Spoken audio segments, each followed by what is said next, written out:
pirates, yes, they're robbing, sold out to the merchant ships. Minutes after they took out from the bottomless pit, my head was made strong by the hand of the Almighty. We forward in this generation triumphantly. Won't you help to sing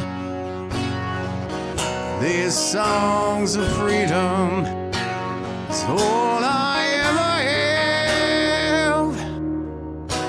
Redemption songs, redemption songs.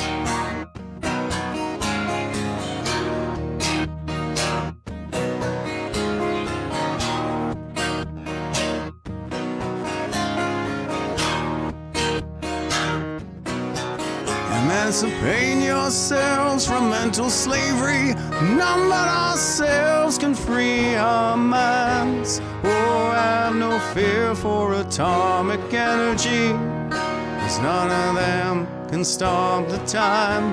How long shall they kill our prophets while we stand aside and look? Some say it's just a part of it. Got to fulfill the book. Won't you help to sing these songs of freedom? It's all I ever have. Redemption songs, redemption songs, redemption songs.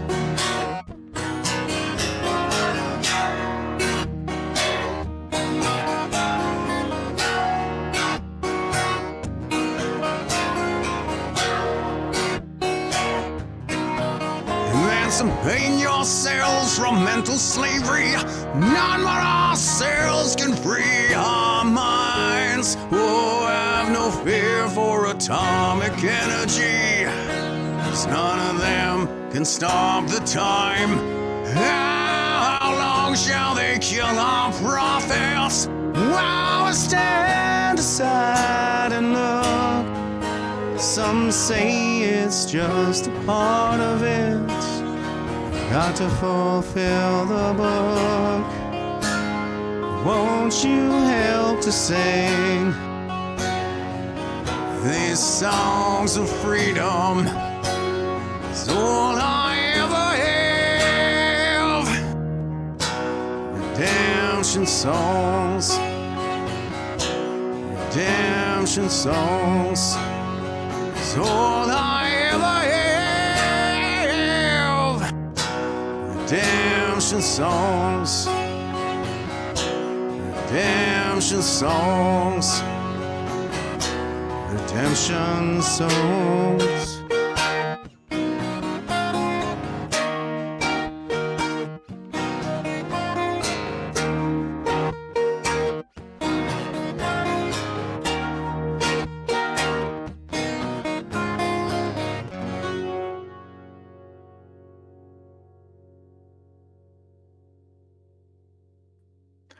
Hey, what's up, troops? This is the magnanimous Gen Xer male, Jeff Evely, back with you now on the 6th day of March 2024. Got a great show lined up here for you today. I got Chet Chisholm back in the house. Chet is a former paramedic who was relieved of duty leading up to the pandemic, actually, and has not been called back to work. He had to take one vaccine, ended up getting a case of pericarditis, and he's been off work ever since, but yeah, he's got one heck of a story to tell. So I'm looking forward to catching up with Chat here shortly. And let's see, Earl Craft was the first one on the board here this morning with a Facebook post. Says, good morning, all. Good morning to you. Amazing Faces over on Rumble says, good morning, Freedom Fighters. Good morning to you. Diagaron is with us, giving us the triple slashy, as is Peppermint Patsy. Triple slashy to both of you. And Jason Levine is in the house, ladies and gentlemen, says, oh boy, two of my favorite people. Chet is amazing and knows what's up. There's an attack on our healthcare system. Yeah, we're going to be talking about that in depth here shortly. There is quite an attack going on. It's in a state of collapse, and I don't think any of the people in charge are going to take any responsibility for that collapse, but we'll keep holding their feet to the fire around here until they are held to account one way or another. So here is Binks over on YouTube says triple slashy, two awesome Scotians gonna spit facts. Yeah, indeed, we're both from Nova Scotia. Chet and I are both from Nova Scotia, so that's what we're saying here. And Nova Scotia has been particularly tyrannical and utterly destructive of its healthcare system throughout the course of this whole pandemic. They recently announced that they're going to allow the unvaxxed healthcare workers back to work, though. So that's a positive development, I would say. It doesn't quite get us all the way there, but definitely a positive development. Darlene is with us, as always, saying good morning to all you fine Canadians, giving us the wink and saying, watching from New Brunswick, share. Yes, please, everybody. Give me all the top cover I can get over here with the shares, because I am the worst guy for not promoting my own stuff. And Evelyn says, hello, all. Stephanie is with us saying, hello, everyone, trying to listen in while homeschooling, listening to Warrior Poet Society, John Lovell interview. Well, it's part of my son's homeschool. Oh, right on. It sounds like you are very much engaged there, Stephanie. And Marion says, good morning, everyone. Overcast in Ontario, but warm. Oh, Ontario's not doing too bad out there. We got rain out here on the Atlantic coast. Ron is saying good morning. Give us the triple slashy. Wendy says good morning, Freedom family. Much love to all. And Jonathan says good morning, buddy. Good morning to you. Cindy, our most faithful of all watchers, says good afternoon, Jeff. Heart's looking forward to today's show. Yes, it's going to be a great one. All right, folks, let's go ahead and dive into this sucker. I got our philosophy quote for the day lined up here.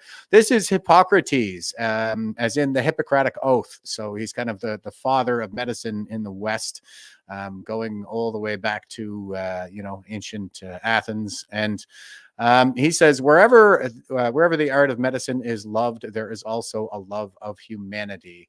And yeah, just in light of that, it really seems to be the case that maybe that art of medicine is contingent upon the love of humanity, because as we've seen throughout the course of this pandemic, there seems to be, well, I guess the pandemic is technically over, but in the last few years, we've seen this kind of contempt for human life, whether we're talking about medical access, our medical assistance in dying, or just the utter contempt toward the unvaccinated, so-called.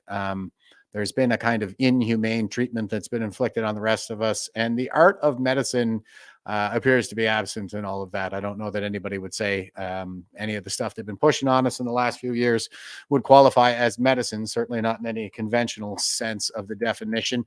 Oh, and here we have our meme for the day, and it's a picture of like three people sitting down in a chair, like a sign, that looks like kind of like a handicap sign or something like that, just a rough illustration. And the guy in the front chair is falling face down, and it says, yes, Canadian healthcare. If you die whilst waiting to see the doctor, please cancel your appointment. That's about the level of humanity that we've been treated with in the last few years. All right, folks, without further ado, I'm going to go ahead and bring in the man of the hour. Here is Chet Chisholm. Chet, how you doing this morning, brother? Good, how are you? Oh, not bad, not bad. So yeah, Chet, just for give us the quick backgrounder first, I guess, before we get into it here, just for anybody who's not familiar with us, just let us know a little bit about your story and how you ended up being here today to call out the government on its terrible mismanagement of the healthcare system in the last few years. Well, if you want to go back all the way and calling out the government, I'm the descendant of one of the Jacobites. So you start by calling out the government of England when they, were oppressing the people of Scotland.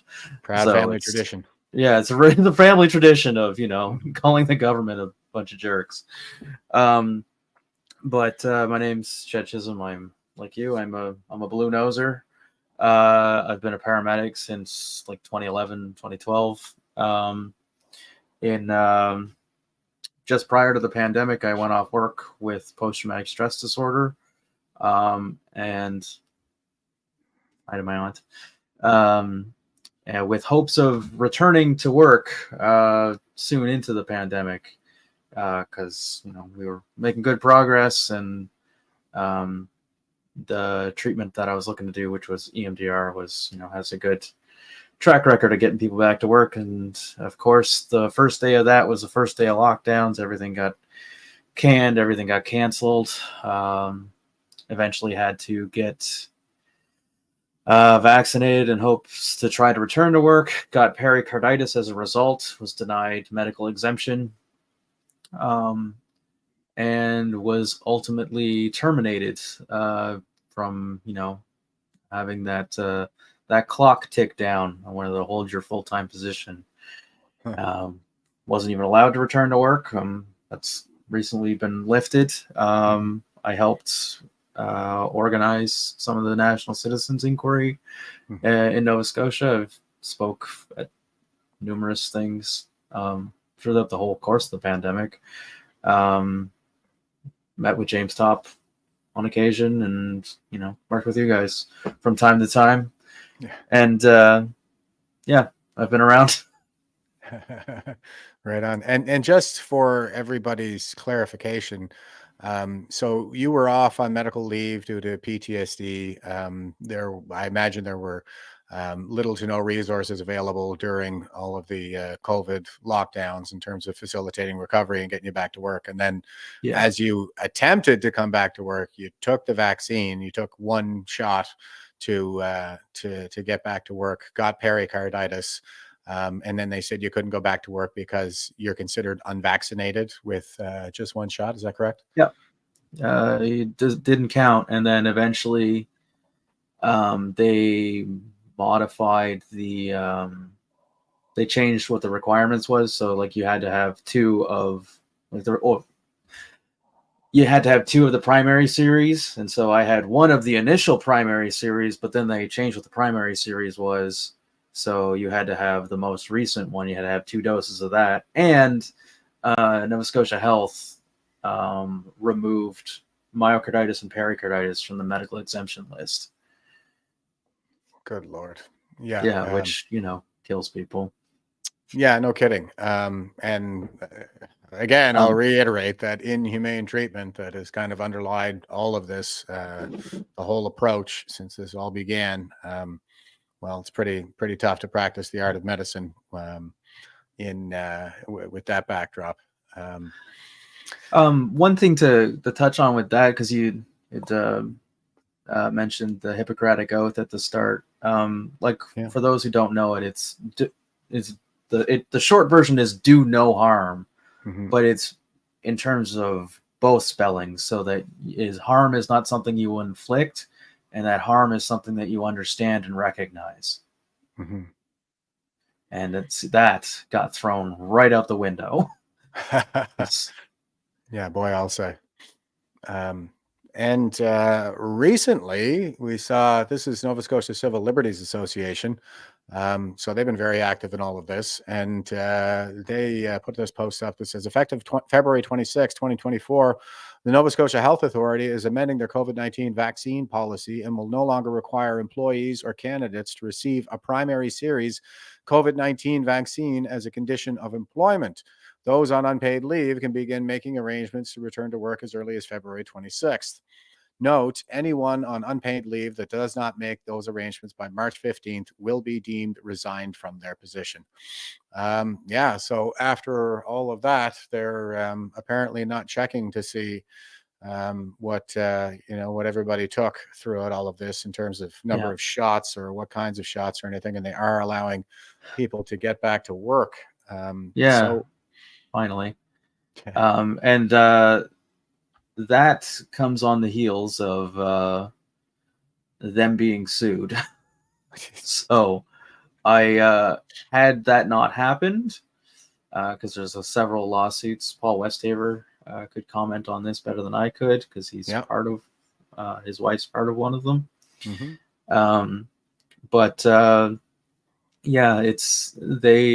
That's probably why. They had a public statement, and I wish I I don't know if I sent it to you or if I have it, but like they even said, it's like, this is to, we want to respect the bodily autonomy of our employees. It's like, okay, a little late for that one. Like, you didn't respect it for the last like 2.5 years or whatever it was. But yeah, like they finally are getting sued. Legal action is being taken place, and we've seen it a few things across like the Commonwealth in particular. Like in Australia, it was just deemed illegal. Yeah, there's one of the letters that was sent out. It was deemed illegal in Australia for like the police and paramedics to have been forced to take. They had these like vaccine mandates put upon them. So there's just one more thing in the arsenal to, like kind of hold these people accountable, because this was absolutely unethical. Yeah, 1,000%. And I would imagine that decision in Australia would carry some weight as well. I mean, it's an English common law jurisdiction, so Yeah. it may be the case that we could cite that case law as precedent in a Canadian case. I'm not a lawyer or lawyer adjacent, but Yeah, me either. And I don't understand common law and all that very well, but I know Paul Westhaver was pretty excited about it, so I trust that if he's well, I think there's a kind of a lot of narrative. It's a bit of a buzzword, the common law. I'm not using it as a buzzword. I'm just saying that the tradition in which the Australian legal system was founded is the same tradition as the Canadian legal system, and the common in common law basically means that we can use case law from these different jurisdictions, like the United States, where applicable, where the laws are similar, and the decision-making process, essentially the principles that the legal system is supposed to adhere to, are the same. So it makes it a lot easier to cite case law from those other jurisdictions. So maybe that'd be the case here. So I don't know, hopefully. but I don't know. Hopefully, there's room for optimism, I think, in light of that. And here's let's see. Here's something that didn't happen much. So this is right from the Nova Scotia government, and it's the law to report adverse events following immunization.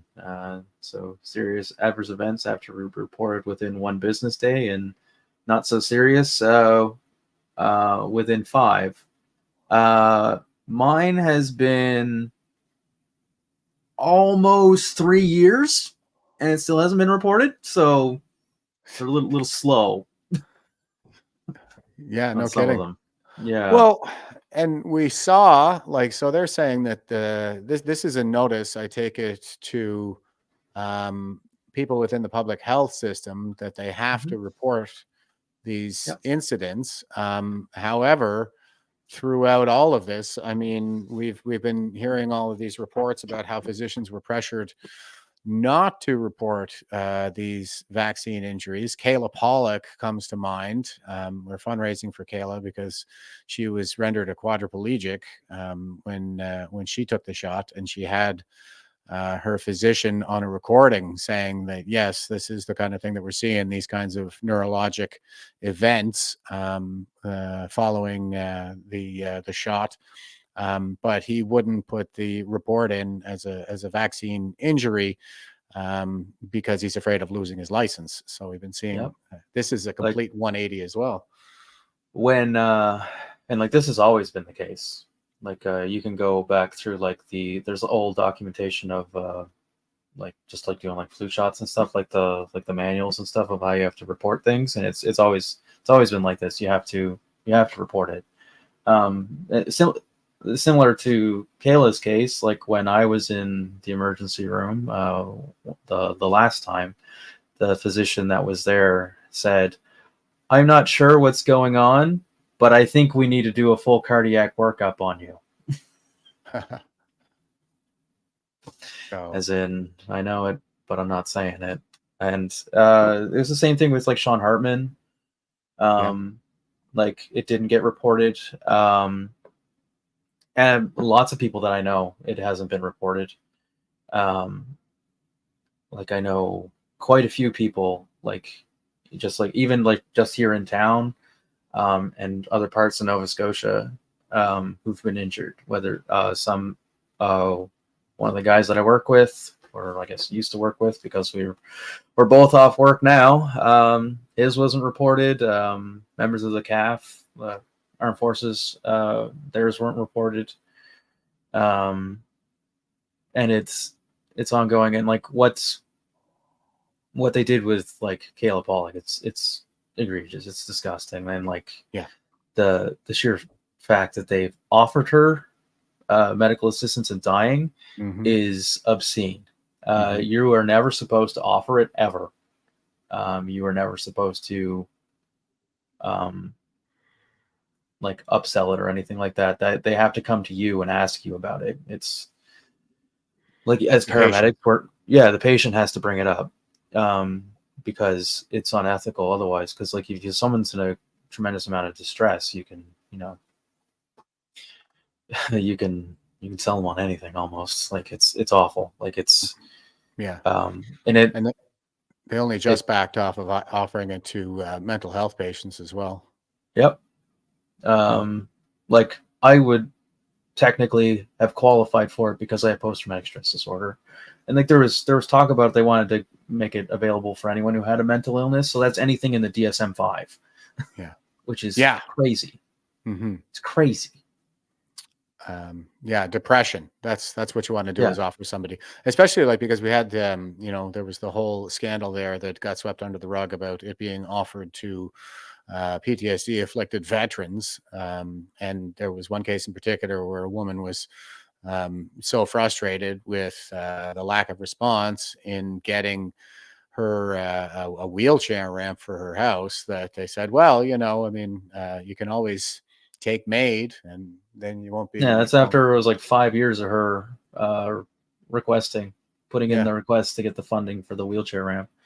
And it's like MAID should be like an act of mercy in someone's final moments so that they can, leave this world with dignity, and the final moments that they spend are not agony.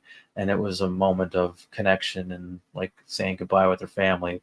Like that could be an act of mercy. What they offered, like Kayla Pollock and all those other people, is an act of cruelty.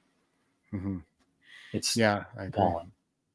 Yeah, and it's the assistance that really kind of grabs me. It's supposed to be medical assistance in dying, as in when you have somebody who's dying already and assisting them would alleviate suffering, then it would be, an ethical choice because it alleviates suffering. But in this case, they're not dying already in a lot of these cases. So they're not really assisting them in dying. They're just killing them. Yeah, it's exactly what it is. There's no assistance there, and it's. And speaking of dying, seems like there are more people than ever doing that in Canada. I mean, not seems like, that is what the all-cause mortality statistics reveal. It's up like 18-20% or something like that, I think. That sounds about right. Yeah. And life expectancy is going down for the first time in basically as long as we've been recording statistics. Yeah. So an important thing for people to recognize that when life expectancy goes down, it's not like a bunch of old people died a couple years earlier. It means young people have died because of like someone who's like, I don't know what the average life expectancy is. Let's just say it's 80 for sake of argument. If somebody who dies, a bunch of people die at 75, that doesn't shift the number much. It's when people die in their like 20s, 30s, and 40s where it starts to drop considerably. That's why when you look at when you go back and look at like history, when they say, the average life expectancy was low, wasn't because people didn't grow old, it's because a lot of people died in infancy. And so that number brings the average down a lot faster than like someone dying a couple years earlier. It's when they die when they're only a few years into this. Right. But Yeah, and we have now this report coming out from the CBC. Now, we talked about this, I think, last time you were here. This is from October 4th Mhm. of 2023.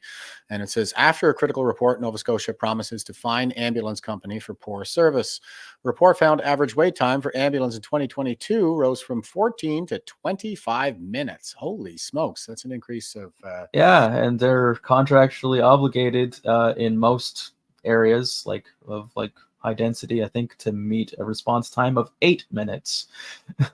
oh my God. So Yeah, and then they they're were supposed to already be missing the fined. mark. They were already Yep, missing the mark by about 75%.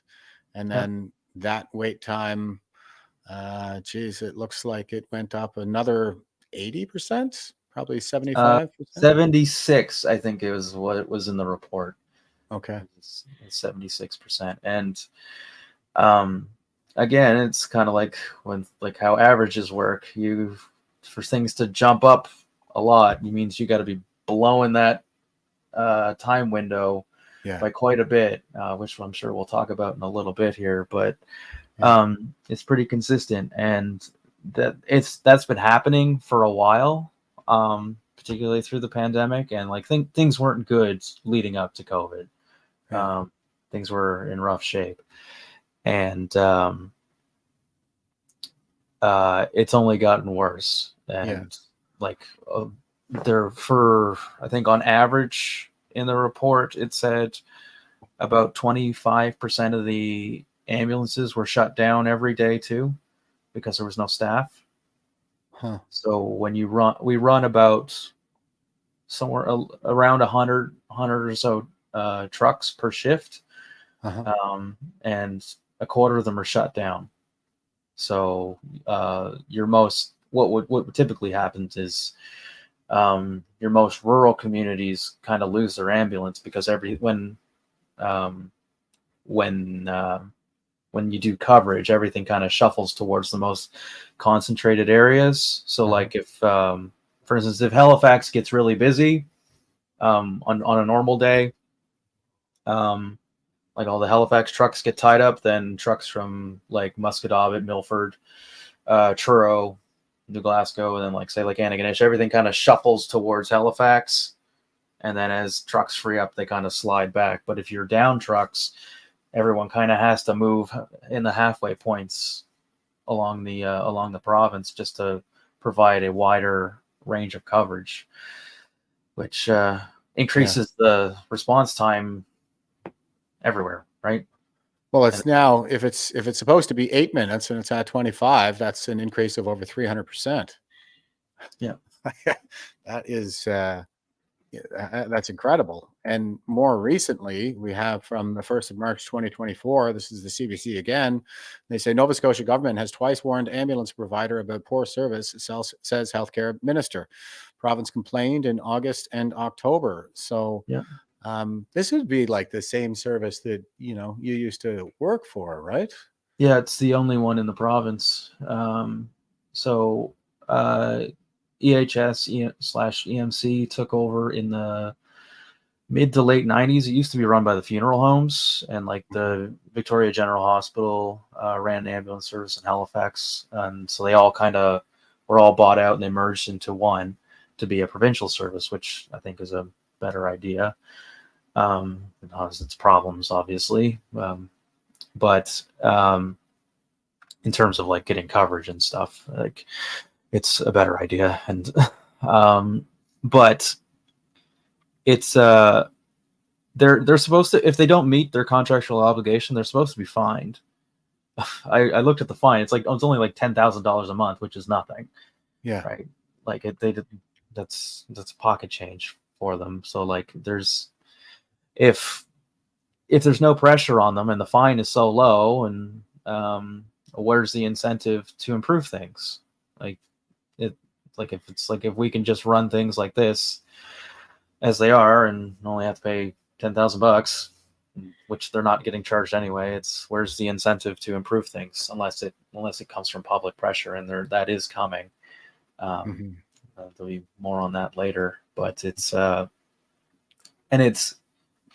leading to a lot of burnout too, because I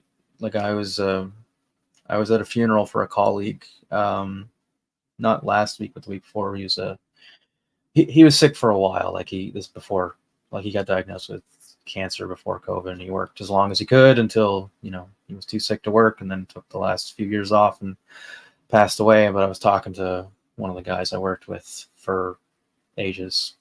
These are guys that were on my rotation, and he just says, like, there's nobody to work anymore. And it's everyone's in survival mode. Everyone just kind of puts their head down. They're just like a zombie at work. Just show up, get the work done, go home.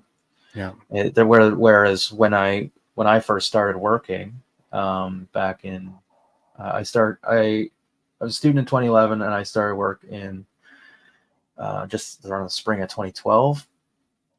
And it was hard to get shifts when I was a casual. Like, sometimes you only get like 2 shifts a week. And like, I had signed up for the Canadian Armed Forces back in 2013 because I couldn't get enough shifts on the ambulance to make ends meet. Yeah. Ultimately I didn't. The writing was on the wall. Something was wrong with the forces back then. And yeah, you know, I signed up as to be a medic, and they gave me the runaround for like a year. And that's a whole other story we can talk about another day. Yeah, but like, it's a pretty standard that's the way, one too, I think. Yeah, like at the recruiter, when I was there, I said, it's like, hey, I've been working as a medic for like a year, and he's like, yeah, we don't need medics. And it's like, you don't need medics? Like, since when do you not need medics? And yeah, like, officers didn't show up for my interviews and stuff. Like, when I enlisted, it was bonkers. But wow. But that was back in the day. That was like 12, 13 years ago, where I couldn't get enough hours to work, and now they can't staff the trucks. Right. And I mean, that has consequences for life expectancy in Nova Scotia. We have Salt Wire article here says, long wait for ambulances in serious Annapolis Royal crash scene frustrates firefighters. Over an hour response times show healthcare system is not getting better, MLA says. And I think you had some insight into what happened here. Yeah, so there's a couple of articles I sent you on this, because you need to read all 3 of them if you want to get the full picture. Okay. So there was a single vehicle MVC, so a motor vehicle collision, which involved somebody in their mid to late 30s, I believe, and 3 kids. I don't remember the ages of the children, but it was like, I think it was somewhere between like 6 and 15, like in that age range. All of them were seriously injured, and one of the kids had to be airlifted to Halifax eventually, or like initially.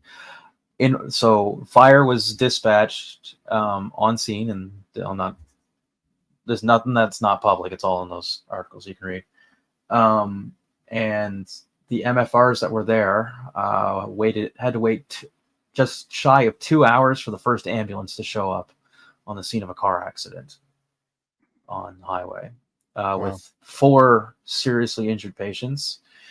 It then took another hour or so to get the next ambulance, and then I think there was 3 ambulances involved. All told, it took 4 hours to get the ambulances that were required and the helicopter. Wow.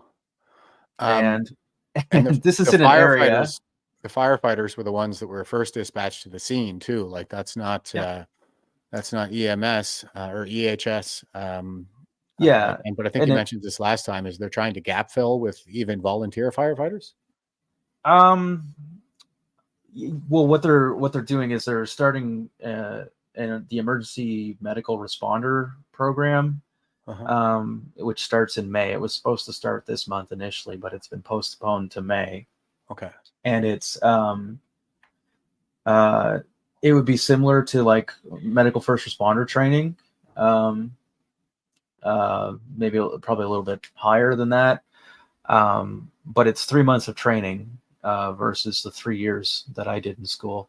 So normally, if you went to school now, let's say you went to Holland College in PEI, you'd spend 2 years in school, and like, it's not like a regular university where it's like September to April.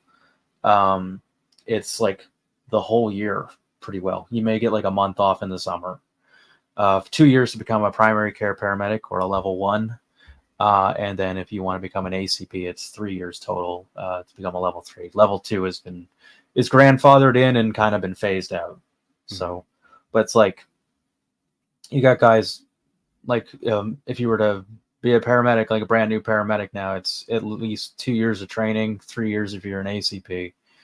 And they're being the job vacancies are being filled with people who are going to get 3 months of training, including clinical placement. And that starts in May, and they will be starting to work on the trucks in August. And so with like, say, that car accident, what always happens on car accidents is all 3 services get dispatched: police, fire, and EMS. Okay. A lot of volunteer firefighters in Nova Scotia are paramedics. However, one of the downsides is when you're working as a firefighter, you can't work at your paramedic level until paramedics show up and give you the okay to do so, because you're not currently at work. But these guys didn't have the means to do anything. They couldn't transport anybody, and you've got these critically injured people. And to make matters worse, it was down in Annapolis Valley, and the closest emergency room, which would be Soldiers Memorial, the ER was closed. So they couldn't even transport them to the nearest hospital. They had to, I don't know, ultimately one of them went to Halifax, to probably to the IWK. But like they had to, the transport destination is even further than it should have been, right? Yeah. Because Soldiers Memorial is a smaller hospital, and so, and if you have a severe patient, it depends on response times, but often you'll take them to the first hospital to further get them stabilized, and then if they need anything beyond that, you shuffle them up. So you would move them on to the QE2, which is a trauma center. It's egregious. It's egregious. That hospital not that long ago had the fire department have to respond to the emergency room because there was no one there to run a cardiac arrest. And I think, I mean, that was another article from the Salt Wire. Here it says, shunned unvaccinated doctor says he might have saved Middleton Hospital heart attack victim. And there was, there was also the Middleton mayor here. This is CBC, says Middleton mayor calls for change after patient death at Soldiers Memorial Hospital. Nova Scotia health official says proper protocols were followed. So this would have been the hospital that they would have been transported to, but they're having all kinds of problems down there as well. Sure like are. you said, I mean, they got the firefighters responding to cardiac events in their emergency room. And to me, it just seems like you shouldn't be able to mop the floors in a hospital if you don't at least have, CPR and basic first aid. But I think the nurses, I think that there's some nursing staff on hand that were able to start things. But if you've ever seen a cardiac arrest run, it takes a lot of hands to do. But they had to call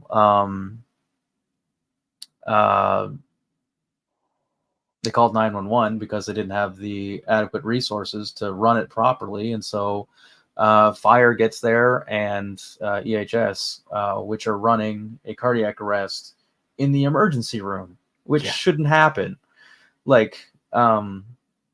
You should have adequate staff to run a cardiac arrest in the emergency room. I have the letter that was written by the mayor to Tim Houston, if you want me to bring it up. Sure. Yeah. Let's see.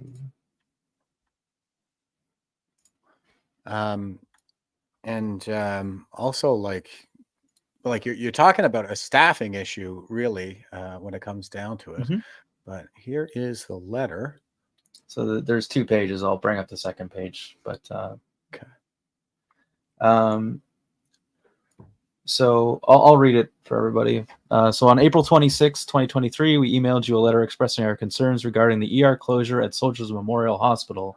Although, regrettably, we did not receive a response back from your office, we did receive a response back from Tanya Nixon with Nova Scotia Health. A meeting was held on May 11, 2023, between Nova Scotia Health in 6 municipal units with the Annapolis Valley to discuss the issues stemming from the consistent ER closures at Soldiers Memorial Hospital in Middleton.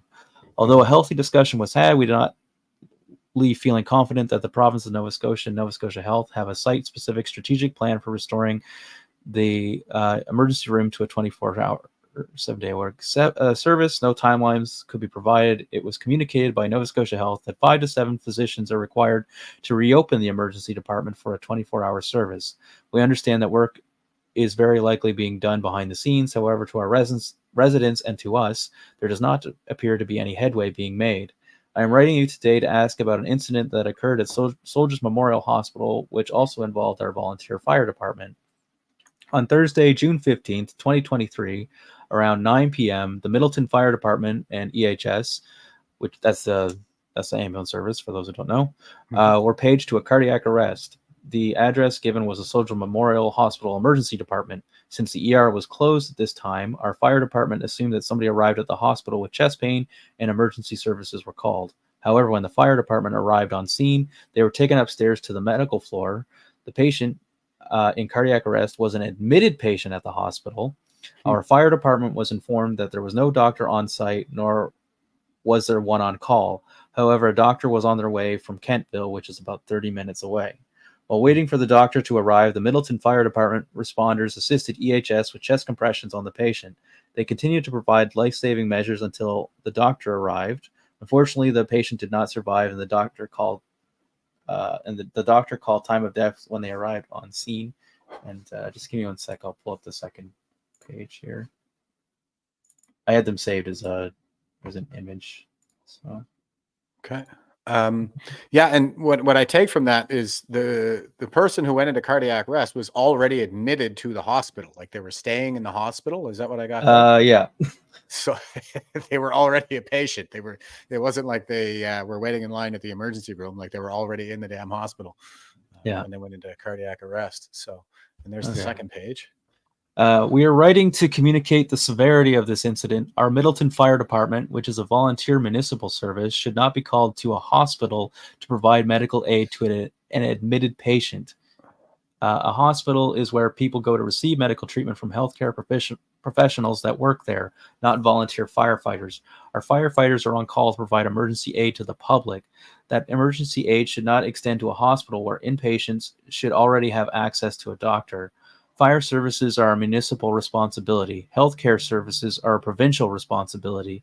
The fact that our fire department had to respond and provide care to help save patients in our hospital is frightening. As a municipal body with much responsibility on our shoulders, we are not okay with this. This is simply wrong on so many levels. The province needs to step up and take accountability for this and take action to prevent it in the future. Respectfully, we request a meeting with you or the Minister of Health to discuss these issues we are experiencing here in Middleton. Sincerely, Mayor Sylvester Atkinson from the town of Middleton. Wow. Wild, eh? Yeah, that is incredible. So they're bringing volunteer firefighters into hospitals in order to provide them life-saving care because they don't have any staff in these hospitals. Yeah. Yeah. Unbelievable. Here's the CBC says staff shortage is still a limiting factor in improving Nova Scotia healthcare. Recent plans to improve cancer screening and therapies will require more people. Well, they can't even provide the basic life-saving care. So I think this cancer screening and stuff is really, kind of a pipe dream under the current circumstances. It's crazy, man. It's like I know they're opening a new cancer treatment center in Halifax. I forget what it's called, but which is great. Like that's something you need. Like obviously, like cancer's a problem and all that, but it's like, are we going to be able to staff any of this stuff? Like it's, I've showed this before, and I think it's worth showing again. Again, more articles. Any of those Saltwire articles, if we need to go into them, I have a Saltwire account, so I can always pull up the full thing. Oh yeah, that's right. We ran into this last time. But the title here is commentary: unsafe staffing puts hospital patients at risk. So if you're a patient in the hospital, you are at risk because there's nobody there to save your life if you go into cardiac arrest. And you're showing us a chart, I think, here, Chet. Just a reminder for everyone. I showed this last time. So this is the COVID-19 vaccine mandate thing. That these are the number of people they put on leave. It was right here. There's the Zoom button. 963 people that were put on leave on November 30th, 2021. Good Lord. Yeah. They love to say that it was only ever 100 people. That's more like 1,000. Because a lot of people quit too, right? They said no and they quit. So those are just the people who were forced on leave. Yeah, those are the ones that held out and were forced on leave, as opposed to the ones that said, "See you later." Yeah, because we talked about it before. Since I went off work, it's probably over 400 paramedics have left the ambulance service where I work. Wow. And I was recently talking to a colleague. Can't remember it was last night or the night before, but he just said it's like it seems like everybody's gone. It's like all like the good ones are not, like all the like guys, seasoned guys who have lots of experience, like they're all gone. All the guys that taught me are gone. Yeah. All of my partners except for one are gone. Like yeah, and Justin, Kylie, Jason, Kelsey. There's 4 of my partners that I've had over the years, all gone. And whoever's left seems to be gradually burning out. Here's the these are all the the additional consequences that result from this kind of mismanagement too. Here's the CBC, and they say Nova Scotia healthcare workers face redeployment, denied days off due to staffing shortages. More staff will quit if conditions don't change, warn unions. And it says this is from April 6, 2022, but I think we're much further along in this now. So yeah, I mean, this is the kind of stuff that leads to collapse, essentially. Sure does. Yeah. I may have talked about this before, but it's worth repeating. One of the guys I worked with put in for a shift trade. So person A works for person B and vice versa. They're just swapping, trading shifts. Because he wanted to go to his sister's wedding back in Ontario. So he wanted to go to her wedding for the weekend. And that shift trade was denied. And it's like, so what do I do? Do I call in sick and you'll suspend me because you'll say, oh, well, you're not sick? Or do I miss my sister's wedding? Or do I do the third thing? And then he quit on the spot. And that was an advanced care paramedic. It's like that's kind of stuff happens continually. Like when I was at my colleague's wake and funeral there, I was talking to his partner and he said, like, yeah, it's like if I've got 35 years in and I'm glad that I do, because if I had to do 35 years of this now, it's not the same, and like I wouldn't be able to do it. Right. And I ran into other colleagues like at Canadian Tire. Like I may have talked about this last time too, but they even said like, yeah, people are only lasting like maybe a year or two before they say, not doing this no more. And it has everything to do with the inhumane treatment that they're subjected to working in that system. Am I getting that right? Yeah, it's you just burn out and you don't feel like you can have a life. We typically work 12-hour shifts, but people are going into shift overrun all the time because you can't offload patients, or you're stuck doing, there's no coverage, and so you're stuck doing 911 calls at the end of your shift. And no one's going to say, oh, it's the end of my shift, I'm not going to respond to a call. Like no one's ever going to say that. We'll probably be cranky about it while we're driving there because it's like I wanted to go home, but like you like the moment you get there, you're fine. Like it's just, but like colleagues of mine tell me, it's like, yeah, we're working 16 hours when we're scheduled for 12, like regularly, and like not getting to spend time with their kids, and they're exhausted because like you work 16 hours and then you're back. So let's say you are working an 8 o'clock shift. If you work 16 hours, you're working 8 to midnight, and then you need to be back to work before 8 o'clock. It's like you don't even have, like, it's crazy to think about. Yeah. Like that's like it's not an easy job. It's tiring. It's hard on you, and especially like we're exceptionally busy now. Yeah. Like they're doing the service does, regularly does like over like 600 911 calls a day. So that's like 6 per truck, and like 911 calls they're not like, it's not a 20-minute thing you're in and out. It's like it takes hours to do a 911 call. Yeah. Right. And like resiliency is something that's a real issue for people, especially in these high stress jobs. And so they need time off to build that resiliency, get the social support they need, like you say, from their families. And without that, like it's inevitable that they're going to face burnout, or the PTSD. Because PTSD does not typically come from trauma. It comes from the response that you receive after trauma. Right. Like that's what my PTSD is from. It's the way I was treated. I hear you.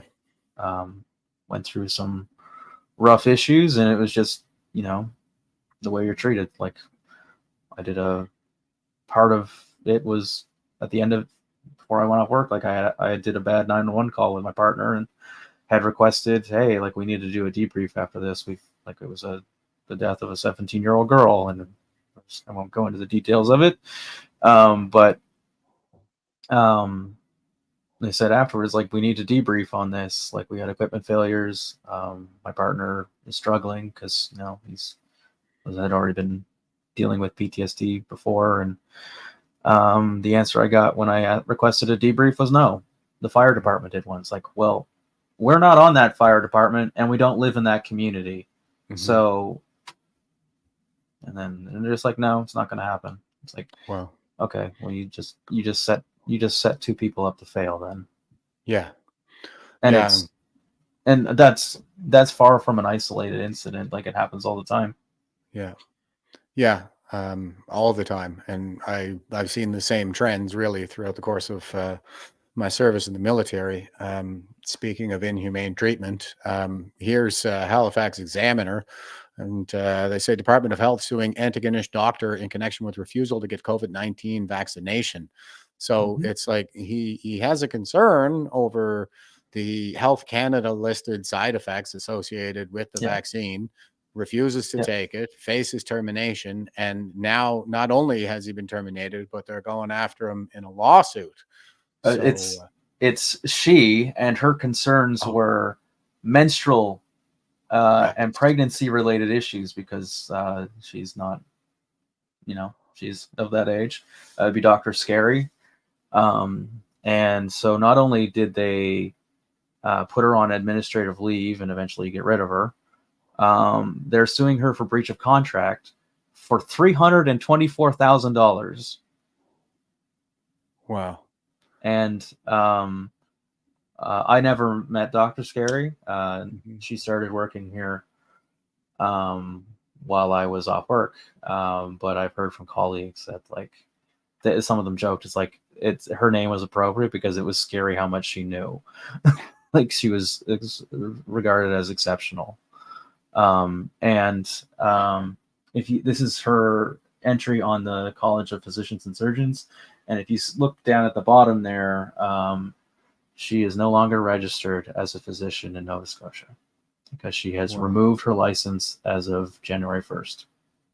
So now you are down another doctor. Yeah, as if we have doctors to spare in Nova Scotia, of all places.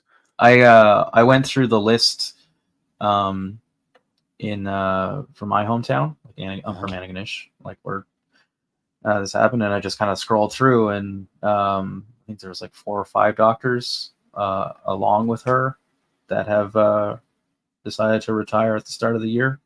And just in this town alone, it's crazy. It's and these are like well-known names, like at good docs, and it's just like, sure, they're getting a little bit older there, but it's like anyone. It almost seems like anyone who's got an opportunity to dip out, they just go, all right, I'm done with this. They're just, I can't speak for them, but like it seems to be the trend anyhow. Yeah, you don't say. It's part of a pretty strong trend from the looks of things, especially like it's everywhere. So I mean, the nurses were a really big one. As we can see, the doctors are similarly affected, and the ambulance services in particular are finally getting some attention. And you mentioned that they're leaving in droves from the sound of it, like by the hundreds. And here we have this video is worth playing in its entirety.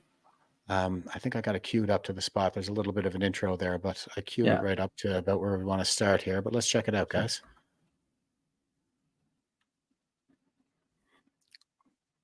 I'm not getting any audio.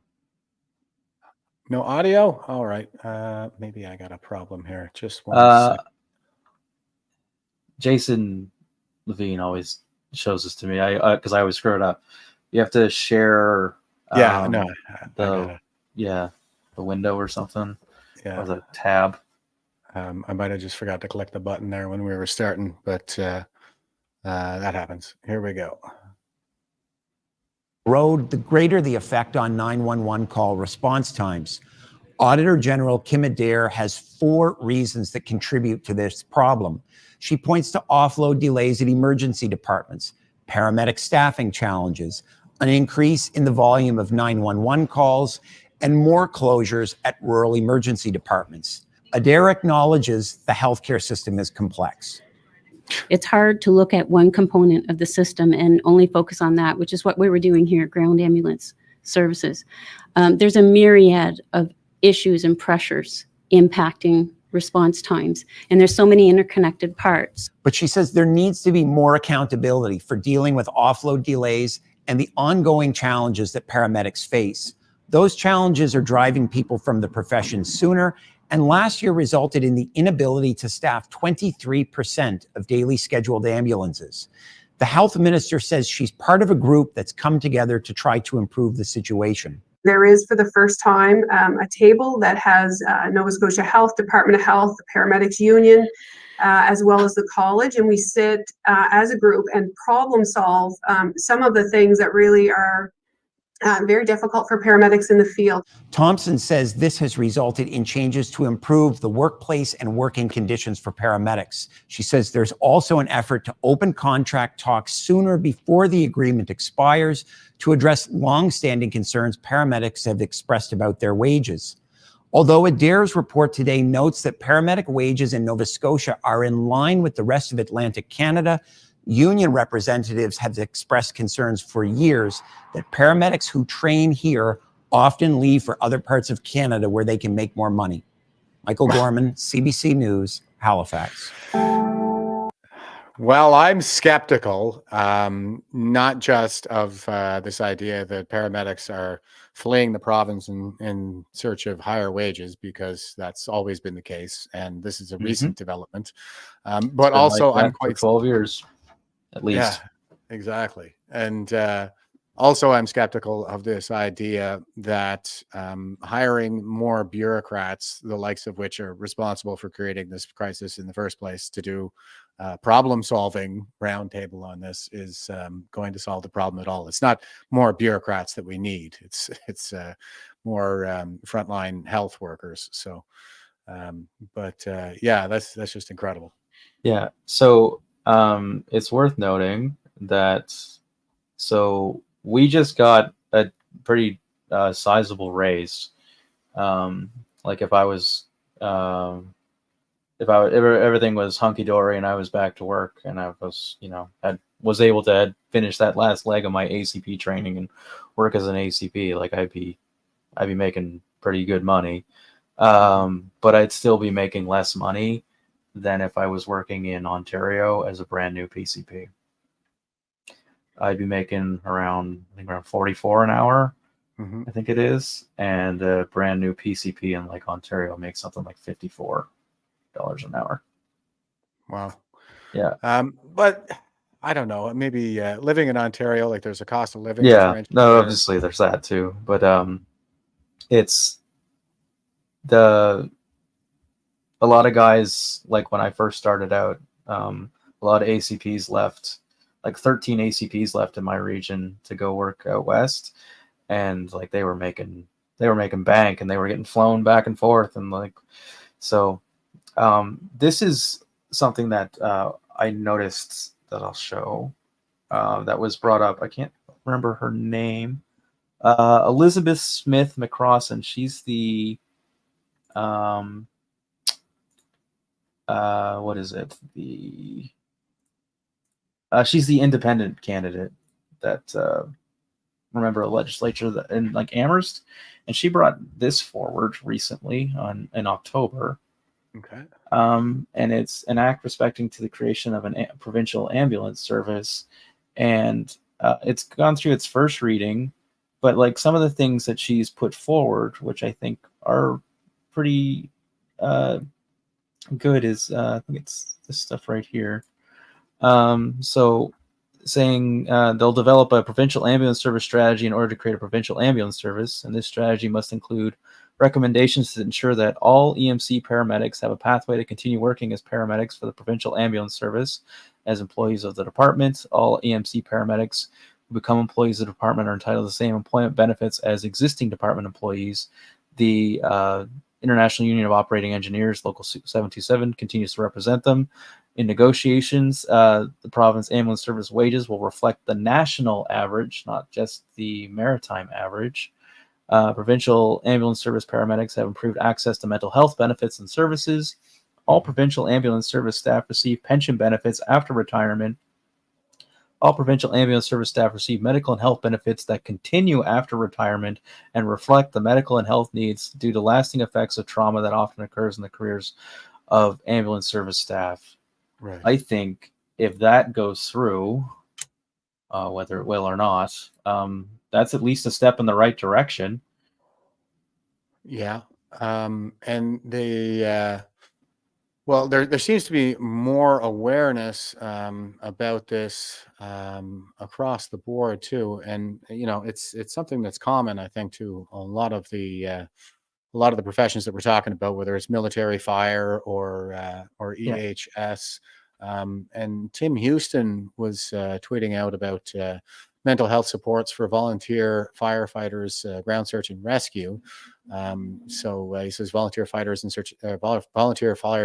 and search and rescue members sacrifice a lot to protect our communities. That's why we're providing them with new mental health supports. We will help protect those who protect us. So there seems to be at least a little bit of recognition that's coming to the fore here. And Yeah. here's another one. This is a press release from the province of Nova Scotia. This is mental health supports for volunteer firefighters, ground search and rescue now available. So this is just as of the 9th of February, 2024. Well, this is leading into some other stuff here where the fire chiefs are actually talking about the ambulance shortage cutting off Northern Cape Breton for help. But I think that that kind of goes back to that call that was on the other end of the province, where it's the fire departments feel like they're being left flapping in the wind, and that no one's coming, because there's been like that's far from the only one. Like there's we may have talked about before, there was that old fella in Halifax who had a fall and broke his hip, and he was in his laying with a broken hip in his driveway for 3 or 4 hours, and no ambulance ever showed, and he was transported to hospital in the back of a police cruiser. Okay. With a broken hip. With a broken hip. So no gurney. Are we just talking about like dropping him in the back seat here? Or? Yeah, dropped him in the back seat, helped him, like picked him up, carried him, because there was no ambulance showed up, and they were only about 20 minutes from like the Dartmouth General. I can probably find you that article if you want to see it, but yeah, that happened. I want to say either in the fall or back in the summer, maybe. Like at least it was like when it wasn't cold out. As far as I can recall. But like that's absolutely unacceptable. And they were only like 20 minutes from the Dartmouth General in Wow. So like not even that far. And the same thing happened down near like the Arndale Rotary, where they had a guy who had a heart attack and passed away. He was like 5 minutes from the QE2, and no ambulance showed until like they were waiting 45 plus minutes or something for an ambulance in Halifax. And it seems like the firefighters are kind of stepping into the breach here to pick up whatever slack is resulting from the staff shortages created by, well, just this inhumane treatment, especially in the EHS community. And now, well, I mean, the fact that they're recognizing that, so they've basically taken the pressure that the EHS services were initially designed to absorb and to be able to handle under normal circumstances. And after they've sort of collapsed that system, they're putting that pressure over onto the firefighter services, and now they're having mental health issues there as well. Yep. And it's also worth noting that firefighters don't get paid. They're volunteer. Yeah, they're volunteer. No, none of them get paid unless you work in like D&D, like on the waterfront, like where the naval base is, or you work in the Halifax fire. Every other firefighter in the province doesn't get paid. It's all volunteer. I think 70% of fire services overall are volunteer. It's really just sort of in the metropolitan areas where we have the professional. You think my job's hard? Go be a firefighter. Like, that's not easy work. No, but yeah, it's the guys who aren't getting paid and who are volunteering are picking up the slack. My uncle Alistair, he lives in Geismar County. Like he went and got his like MFR thing because like they had it was the same thing down in like his community. I think they had somebody pass away, and the ambulance just took forever. And he's like, I'm not gonna sit by, because he was part of the volunteer thing, and he's like, I'm gonna get my medical training just so I can at least do something when something happens. And like it's like that all over. There's one of the articles I shared with you is again, I think it's down in the valley where they're talking about running like a civilian kind of like volunteer like ambulance transport service in the event that EHS isn't available. I can probably find it for you real quick if you want. Yeah, sure. What's going on with that? You want to set it up for us? Yeah, I'll bring up the whole thing and we can read it. Give me one sec. So that's down in the valley, you said, in Annapolis Valley? I think so. I'll know in a second. I have it here. Okay. Is it this one? Yeah. This one.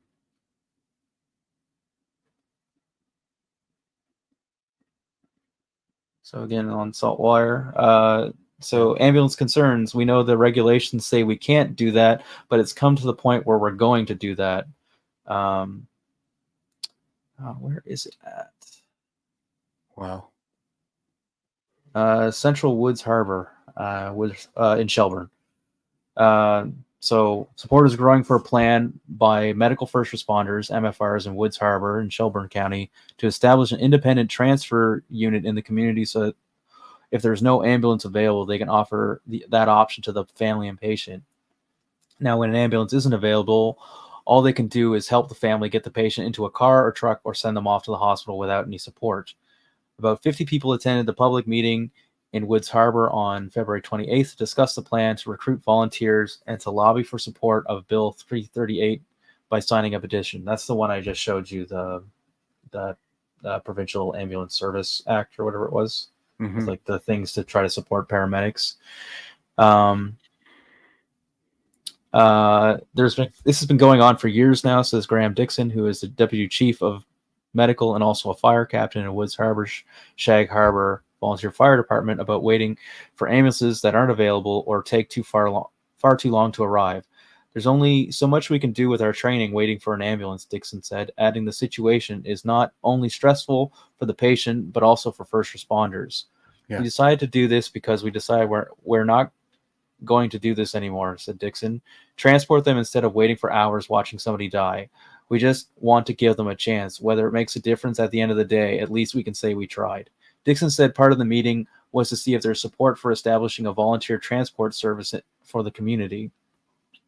We've secured an ambulance for $5,000 and are looking at putting it here, the community center, in the old ambulance bay, said Dixon.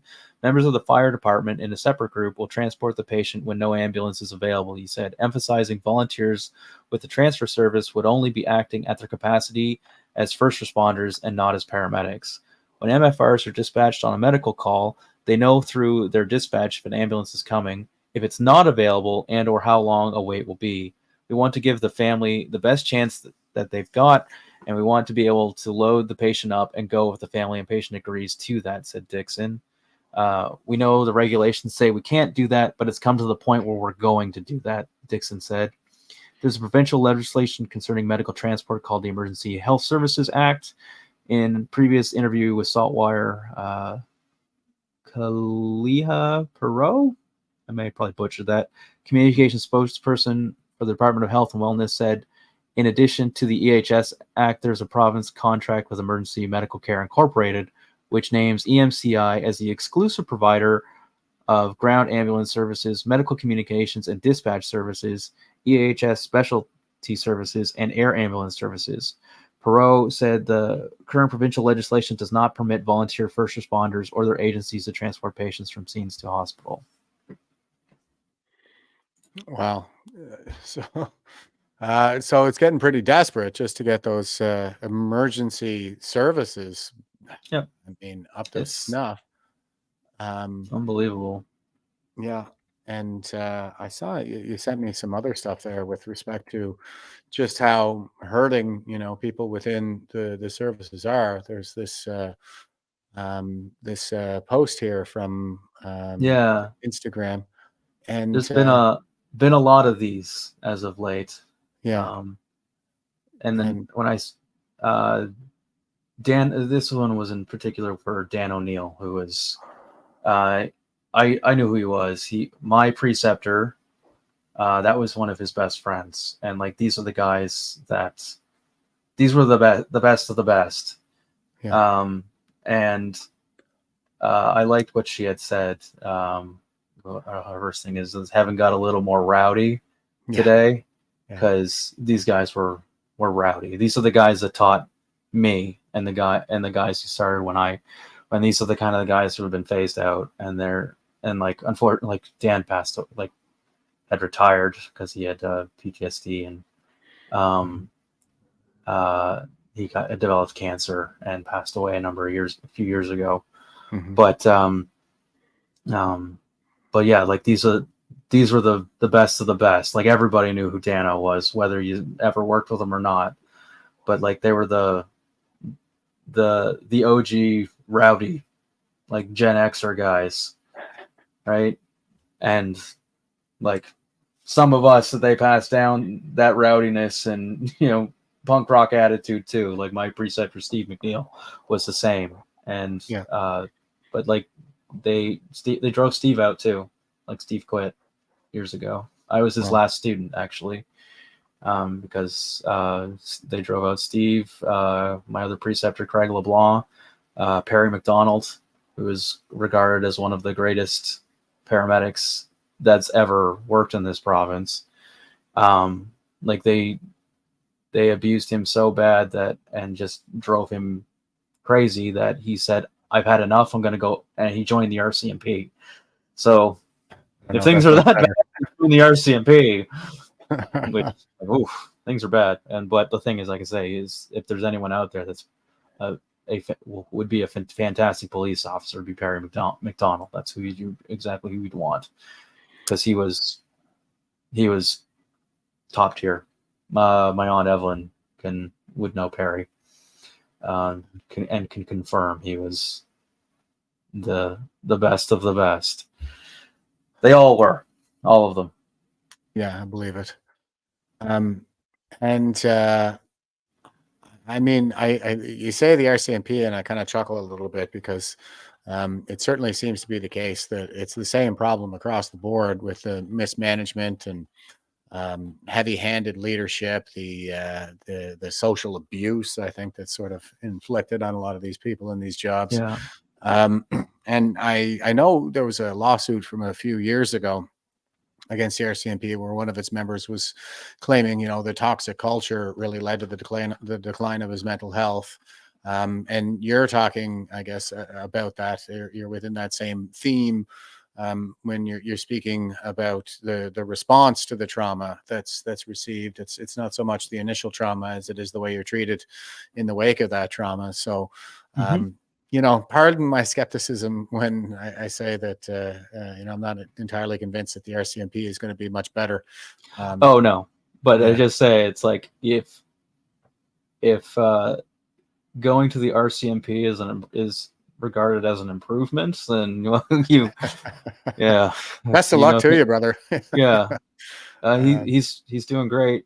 So okay. He went to he works in Labrador, but he worked here for 20 plus years, and again, you wouldn't find a better guy out there. So it's and I guess I can't help but wonder too when we're talking about Dano there, who had he died of cancer, but we're seeing a lot of this stuff like Dr. William Mackis has been reporting tirelessly on this phenomenon of turbo cancers that popped up in the wake of the vaccine rollout. So I guess I'm always curious, if that might be a factor. You always wonder. It's you could never know. But like like Perry Kaiser's the guy who passed away recently, and but like he was sick before all this started. Like he knew for years. So like it's not all of them. There you go. Evelyn's saying Perry was one of the best. Yeah. Everybody knows Perry. And but like there's a lot of people who've passed away, like colleagues and stuff in the last 2 years. Mm-hmm. I had a conversation with a lady who's the girlfriend of a paramedic at the NCI, and she was saying how many people that she knew that passed away, some with cardiac issues, but one of the big issues in Mark Long, who was a former RCMP and Halifax Regional Police officer who formed the Cracked Armor PTSD kind of supports clothing line, and he's opening up PTSD retreat. As he and I talked, it's there's been a lot of suicides too. If you go just going through her Instagram thing, there's 6 of those black ribbons in the last 2 years or something, and that's medics in Halifax. And there's been I don't know the numbers, but I know that a lot of guys have chose to leave early, because they just don't get support. And it's and I was talking to a colleague of mine who was kind of had a similar kind of problem as I had, had a bit of a rough go at point and asked for help and was kind of thrown under the bus or ignored. Mm-hmm. And it was the same for him. It's just he was having a hard time at work, and it was clear that he needed some help, and instead of helping him out, he was thrown under the bus and gotten rid of. And this guy had served for over 20 years, and again, one of the great guys. He's back to work. He works out west now, he works in the oil fields, so he makes good money. But it's just there's always a lot of talk about like fluffy talk about return to mental readiness and helping people with PTSD and come out and talk. But like the moment you do, it's like, oh, well, you're disposable now. Like I my mental health like providers were pretty well convinced. It's like, if they're like, we can probably have you back to work in a couple weeks, maybe a couple months at most. But it's just, all we need to do is go through the paces with you. But nothing. All those services got shut down, and you couldn't get a hold of anybody. And the whole pandemic, like take everything aside, like the pandemic like impacted all of those things and left people hanging in terms of like mental health support. It's crazy. Like, it's skyrocketed. Like we now have is it 988 is the suicide line now, and like you've got now a mental health crisis like across the country, and now they're at the same time the government is pushing, excuse me, to expand MAID into people with mental health issues. It's like, during a suicide epidemic, essentially. Yeah, it's like, this is crazy. Yeah. We are the carbon they want to eliminate, I guess. I guess so. It's just like I said, like the inhumanity in all of this is what really really grabs me. I mean, well, I'll give another example of this, and it's not directly related to the suicide epidemic, but it is this kind of low regard, I think, for human life. Like, we've got, government of Canada publishing reported side effects following COVID-19 vaccination in Canada, and we have like thrombosis with thrombocytopenia syndrome. That's low platelets. Yeah. Myocarditis, inflammation of the heart. And I thought I had some charts lined up for you here, but look at these numbers, like autoimmune diseases, cardiovascular system, circulatory system, gastrointestinal and renal system, nerves and central nervous system. Kayla Pollock would fall into that one. And Bell's palsy is a really big one. You've got 216 events there. This is just what's reported. Yeah. Because, like, for instance, mine wasn't reported. The other fellow I work with, like friends of mine, none of them have been reported. There is a report from the Nova Scotia government. I might be able to find this real quick, but they say it's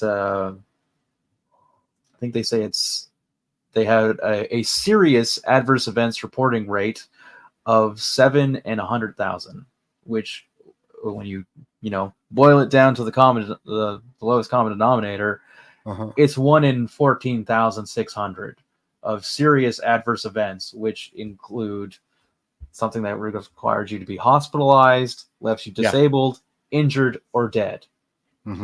Does that sound safe to you? 1 in 14,600 leaves you hospitalized, injured, disabled, or dead. Does that sound safe?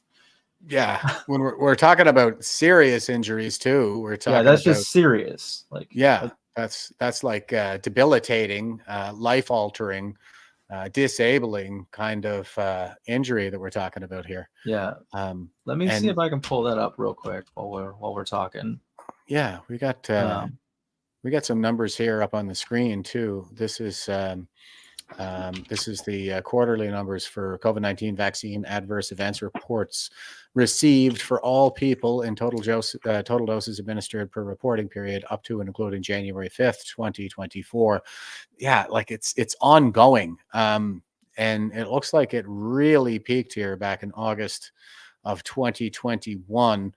And we saw Anthony Housefather in the Commons committee there saying, of course, we waived, we gave them immunity from the vaccine manufacturers, that is, that we gave them legal immunity because they didn't go through all the regular testing, and we wanted these vaccines right away. So So we had to do this behind closed doors. Yeah, they Yeah. wouldn't release the contracts that they signed. That's right. Which in the contract says we don't know the long-term effects of this, and we don't know if it works. Yeah, exactly. And here they are breaking it down by some of the different vaccines. Looks like a bunch of them. So BioNTech, Pfizer is leading the list here, followed by Moderna, and then AstraZeneca is third. So these are adverse events again, and your non-serious is in blue, and your serious is in purple. But just with this Pfizer BioNTech, like we've got looks like close to 8,000 serious, up to and including January 5th. So this year, over 8,000 serious, like debilitating injuries. Yeah, I'm 3 years on, and I'm still, I'm still not quite there. Well, Like we're getting there slowly, but and it is that 40 to 49 age range that appears to be making up the bulk of the injuries reported too. Like that's another thing about it, is it tends to be people who are basically in the prime of their lives. Like there's a lot in the 18 to 29. That's been a subject of much discussion, but once we get up here to the 40 to 49, that's where it really seems to peak, and then it tapers off thereafter, but not by much. So it's a lot of healthy people that are just getting ruined.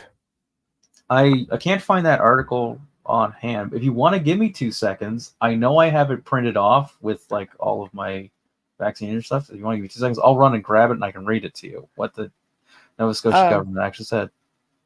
It's just in the other room. It'll only take 2 seconds to grab it. They openly admitted it's like 1 in 14,500 basically. Serious adverse events. And this was like in October of 2021, before they put everybody off on leave for refusing. Yeah. Wow. That's incredible. So that's from 2021. They knew that. Like October. Yeah. They knew it before, but like they admitted it on the Nova Scotia government website. Yeah. And here's the Nova Scotia government website here. This is from October of 2021. No, this might even be it.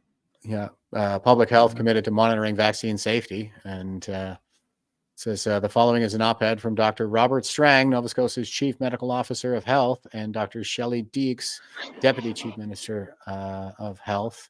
And let's give it a quick read here. It says, it has been almost 20 months since the start of the pandemic in Nova Scotia. During that time, we have witnessed the resiliency of Nova Scotians, the commitment of our healthcare workers, the strength of our healthcare system, and the successful implementation of the largest vaccination program in our history. However, these many months have not been without challenges, misinformation spread by those who ignore the science on vaccination, and the challenge of our system with unfounded claims creates unnecessary fear. This can have negative and damaging impacts on individuals and on collective pandemic response. Recent media coverage on the reporting of adverse events following immunization would have you believe that our healthcare providers are ill-equipped to recognize, manage, or report these reactions. This is not the case. This is a pure propaganda piece that they're releasing here. Vaccines save millions of lives each year. Receiving the COVID-19 vaccine is one of the single most important steps you can take to protect yourself and others from this virus. The science is clear. The benefits far outweigh the risk associated with the COVID-19 vaccines. However, no vaccine is 100% effective, and vaccines, like almost all medical treatments, have some risk of an adverse event. All vaccines in Canada are highly regulated and monitored. This includes the COVID-19 vaccines. Well, we know that's not true because of what Anthony Housefather said. Clinical trials of the real-world use of these vaccines show that they are safe and effective. We know this to be true because we, like other jurisdictions, share information with the Government of Canada, who in turn share it with the international community monitoring vaccine safety. In Nova Scotia, healthcare providers who suspect that a patient has experienced a serious or unusual reaction to a vaccine are legally required to report it to the public. Throughout the pandemic, healthcare providers have received regular communication on the ever-evolving clinical and public health information on COVID-19 virus and our provincial response. This includes information on COVID-19 vaccines, expected adverse events following immunization, and how and where to report these events. We fully understand the pressures healthcare providers are under. The uncertainty of the pandemic and the concerns of patients can at times be overwhelming. This does not mean that the providers will not continue to honor their professional responsibilities. Nova Scotians should know that our rates for serious adverse events following the COVID-19 immunization are low, about 7 for every 100,000 given doses. This is consistent with national rates and is much lower than the risk of getting seriously ill from COVID-19. We are working on a plan to share data on adverse events with Nova Scotians and hope to be able to share more about it soon. We remain committed to ensuring ongoing monitoring of vaccine safety, not just for COVID-19 vaccines, but for all vaccines used in the province. Now, even those numbers, about 7 in every 100,000. Yep. 1 in 14,600 and some.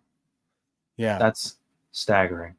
It's worse than that, because when Morgan Guptill and I met with the Premier, Karen Oldfield, and who's the president of Nova Scotia Health, and the health minister,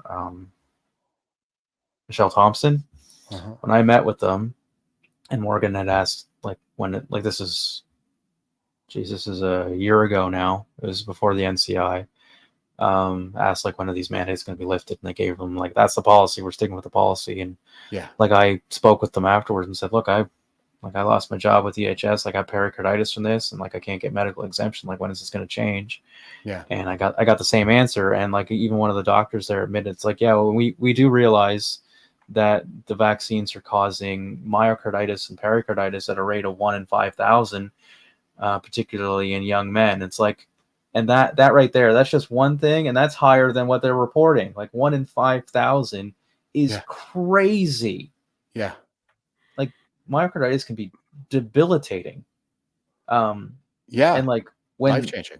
Yeah, life-changing. When it comes to myocarditis, your heart becomes inflamed and swells and becomes enlarged. And it's not it's like this and it goes whoop and just gets bigger. It swells inward too. It makes the chambers of your hearts potentially smaller because of the swelling is going in, so you're getting less blood flow. Yeah. Shauna Carroll, if you know who she is, her daughter Auburn passed away after getting vaccinated because she was on a school trip coming to Niagara Falls, and she got myocarditis, went into heart failure, went into cardiac arrest in the emergency room, and was resuscitated, but then went into cardiac heart failure and organ failure and died. Yeah. At 17, she'll be 17 forever. It's myocarditis is no joke. There's and here is that town hall to which you were just referring. You want to hear Morgan talk? Yeah, this was great. I remember showing it at the time, but the response is not great. It's freaking evil, but here we go. I want to thank you for having us. There's a bit of a preamble to my question. In my opinion, this province is unfortunately violating laws and acts that run our society. Mandates are not law according to Black's Law Dictionary. They are merely recommendations. There are violations of the Personal Health Information Act, the Canadian Charter of Rights, Section 7, the Canadian Bill of Rights, the Canadian Genetic Non-Discrimination Act by force testing employees, and the Nova Scotia Human Rights Act in regards to discrimination based on a protected characteristic, which is an irrational fear of contracting an illness or disease. A Nova Scotia FOIPOP, or Freedom of Information request listed at shelleyhipson.ca, states that there have been 0 cases of asymptomatic spread in the province. Therefore, if someone is not presenting symptoms, they should not be treated as though they are carrying an illness. If citizens are not able to return to their professions in healthcare based on their private health decisions, that is discrimination. I assume that is why the rest of Canada has permitted unvaccinated employees to return to work, aside from Nova Scotia and British Columbia. So my question is, why is there no accountability in regards to these violations, and why are we not hiring back unvaccinated healthcare workers, especially given the data we have now that suggests the poor efficacy of the vaccines, the many adverse reactions, and the fact that they do not prevent spread of COVID-19. I have heard you state in previous conferences that there are only a little over 100 unvaccinated healthcare workers. I don't believe that this number is accurate, as it does not reflect the actual number, as many citizens that I know have left work without providing their health information. I know there would be more interest in citizens getting into healthcare if there were no more mandates. And I think the fact that this could save many lives should be taken more seriously. Thank you. Thank you. Thank you for your comment. And actually, that is a comment that we've heard pretty much at 15 other sessions. So all I would say is I appreciate where you're coming from. We always look, but at this moment in time, that's our policy and we're sticking to it. So I will just take it under advisement and go from there. Thank you. And I think we had... So you're breaking the law, but the response is, well, that's our policy. It's to break the law. And here is the Human Rights Act of Nova Scotia right here. And it wasn't long after that that they removed myocarditis and pericarditis from the medical exemptions. Wow. It was after that they removed it from medical exceptions. As far as, like, I don't know if it was specifically because like that, but like it was removed. I can, yeah. It's right on their website. Like, it just says you need to wait, and we'll until you're no longer symptomatic, and then you can get your next vaccine. That's incredible. It's insane.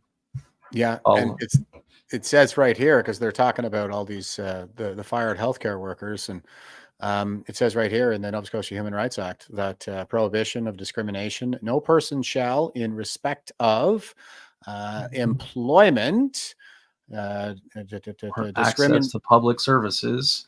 Yeah. Discriminate against an individual or class of individuals on account of, and the one that she mentioned was right here, an irrational fear of contracting an illness or disease. So, yeah, I mean, and this was something that came out in a recent case there. I think it was Freedom Nova Scotia took Strang to court after he shut down a protest that they had scheduled on the basis of asymptomatic spread, even after the Black Lives Matter protests were allowed to rage in the province. So he shut that down. They took him to court. The court did what they generally do and just took it for granted that this was all grounded in some kind of science, or it's of an evidentiary nature. But on appeal, the appeals court decided to allow the appeal to go forward because basically in Strang's deposition, he said, even in outdoor spaces, we can still see some spread and blah, blah, blah. But he provided absolutely no evidence of that. And she mentioned Shelley Hipson got the FOIPOP there. I saw that FOIPOP as well, where they weren't able to provide any evidence of outdoor transmission or asymptomatic spread. So it's all based in fear. In New Brunswick, they just recently had the Auditor General go through their COVID response and said there's no they have no evidence to back up any of this that they did. Wow. But I have I know you gotta duck out shortly, but like I have the COVID-19 thing where they removed it. So this is, I saved it in case they drop it, so it's saved on my computer. But this is from the Nova Scotia Health or COVID-19 vaccine information. And if we scroll down to medical contraindications. Oh, it is safe for you and your baby to be vaccinated while you are breastfeeding. And yeah, like when I did like flu vaccines and stuff, you were told absolutely do not give these to pregnant women because like you're playing with the immune system while their immune system's in flux. Yeah. So medical contraindications to the COVID-19 vaccine.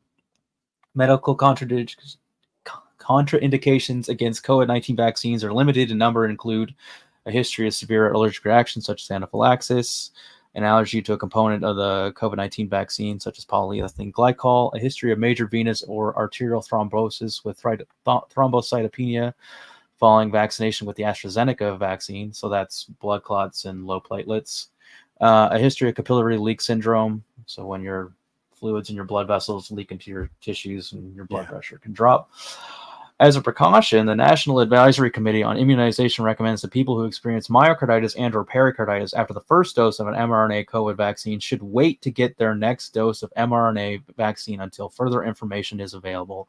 If you have a history of myocarditis or pericarditis and are still being followed by a doctor for related heart issues, please follow up with your healthcare provider before receiving the vaccines. Nova Scotians who are concerned about their personal medical history and the available mRNA should speak with their healthcare provider. So it's not an exemption. It's just you have to wait. Yeah. And I mean, this is something that is impacting the entire country too. Like here's True North, and they're saying so far over 26,000 healthcare workers face discipline or firing for being unvaccinated, and that was from. And that's just in that one area. Yeah. Whereas remember they said it was 100 in Nova Scotia. I showed you like the own documentation showing it was close to 1,000. Yeah. So like they're straight up lying. Just take whatever numbers they're giving you and multiply by 10. Yeah, pretty much. Oh God. Holy. I know. But we did get, a pretty good win here, I think. 2024, so far so good, folks. Although I am expecting that we're going to come into some hard times later in the year, especially with the American election just around the corner. But I think so. Yeah, we're going to suffer some setbacks, but the wins are stacking up in early 2024. So here's the salt wire, and they say ban lifted. Nova Scotia Health, IWK, called unvaccinated workers back. And we were talking about this earlier. So this is good. This is from this is posted February 21st, 2024. And they have until I think the middle of this month to come back, or they're going to be considered resigned. So yeah. I don't know. What do you think? Are people going back after all this? Is any insight into that? A lot of people are. They're so. A lot of people carry like a deep psychological wound. Like there's a tremendous sense of betrayal. Exactly. When I spoke with one of the fellows at the wake there not last week, but the week before. I asked him like what because he's like, man, if you're off work and you got stuff, just take the money and run. It's not worth coming back. And this is somebody I respect highly. This is one of the greats that was saying this. And but I asked him, it's like what changed? Like what's like is it like was it like all the nonsense around COVID and that? And he said, yeah, that's a big part of it. And it's just not the same, man. Everybody's gone. I think there was already that toxic, abusive leadership culture in place that we've seen, since the early 90s in the military in particular. And some of them are great.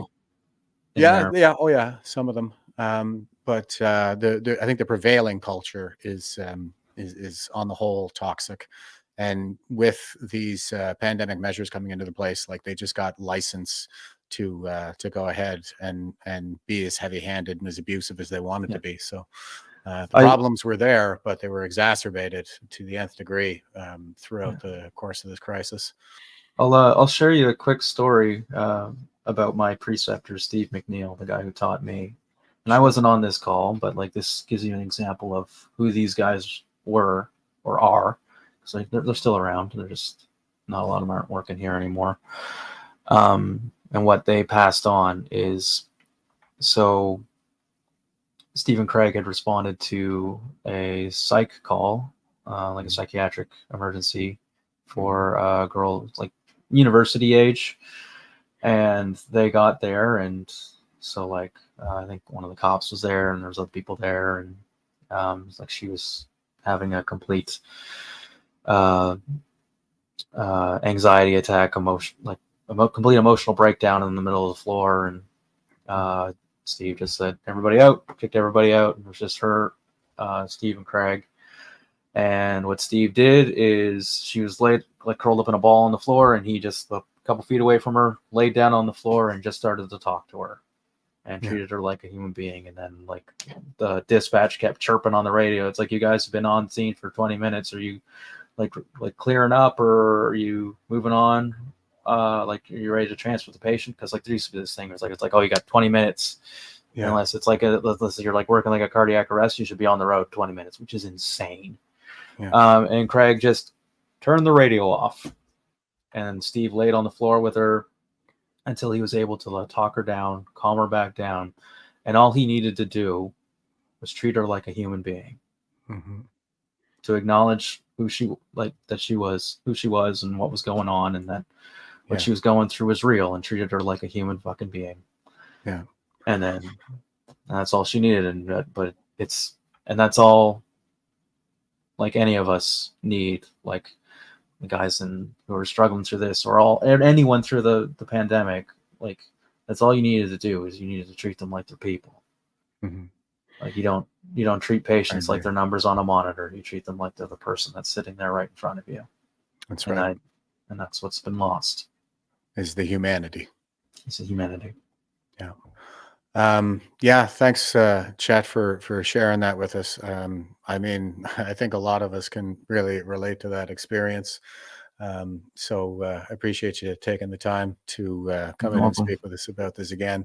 And by all means, man, anytime you want to get more of this out there, feel free to load me up with more of this information. And we only scratched some of it. There's so much more.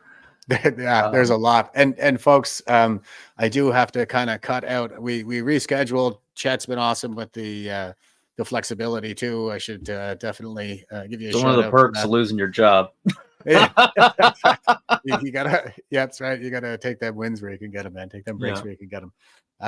So we moved the show up an hour today, so I got to jump on to another show in about 15 minutes, and just keep that fight going. So, and speaking of the fight, Cindy was just asking me how my pretrial went, because I was off on Monday because I was in pretrial, because I'm taking the Nova Scotia Human Rights Commission to court in a judicial review for denying every complaint that I submitted for discrimination while I wasn't wearing a mask in Nova Scotia. And all I can say is, I think it went well for me, or maybe not well for me, but not well for the Nova Scotia Human Rights Commission, because the judge basically said, okay, you guys need to go back and do this all over again, because they completely screwed it up. Do your job. Do your job. It was incredible. And the thing was, as soon as they submitted their legal brief, I was like, okay, so you have a complaint that wasn't even submitted until 6 months after the decision under review that you're including in this review when it is clearly out of scope. And then you took that one complaint, the one that is out of scope, and used it to form the entire basis for your legal briefing. And I said as much, months ago, but they did nothing to address it. And so we ended up showing up in court, and I said the same thing that I just said right now. And the judge was like, okay, you guys are going to have to go back and do this again, I guess. And we just set up all the new dates. So I'll keep you guys posted on that, and we'll see what happens. But one more time, Chet, thanks a lot, man. I really appreciate you coming on board, and you got a really important story to share, I think, and plenty of insight into what's going on. I've received a lot of nice comments and had a lot of people reach out to me over one, and I had colleagues reach out to me, and one of them who reached out, the one who reached out recently, is like, man, I want you to know that everyone always thought you were the shit, like you were the bomb. Yeah. But like, I'm only as good as I am is because I learned from the best. Yeah. So, and those are the guys you need to thank. People Yeah. like Steve and Perry, Dano, those guys. Well, that is the silver lining in all this, is I think that we get to meet all the greatest Canadians alive. Just being on the right side of history and engaging in this fight, that does seem to be the bright side. Is, man, I got to meet a lot of amazing people throughout all this. So, and you're one of them for sure. So, Oh, thank you, again, brother. I think you're pretty rad too. Oh, pshaw.